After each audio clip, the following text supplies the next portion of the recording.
Last வீடியோல பார்த்தோம் excess attack மூலமா அட்டாக்கர்ஸ் யூசர் டேட்டா மிஸ்யூஸ் பண்ண முடியும்னு. ஆனா இங்க இன்னொரு ப்ராப்ளம் இருக்கு.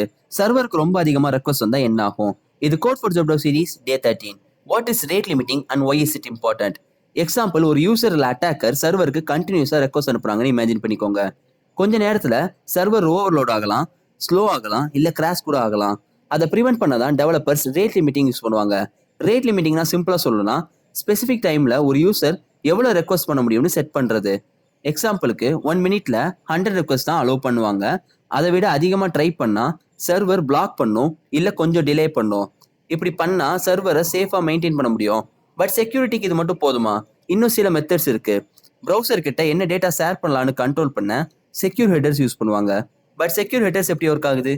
அதை நாளைக்கு டீட்டெயிலாக பார்க்கலாம். இந்த மாதிரி கான்செப்ட்ஸை கிளியரா தெரிஞ்சுக்கணும்னா கோட் ஃபார் ஜாப் அகாடமி சேனலை ஃபாலோ பண்ணுங்க. கோட் ஃபார் ஃபிலோசபி ரொம்ப சிம்பிள். புரிஞ்சுக்கோங்க, கத்துக்கோங்க, பில்ட் பண்ணுங்க.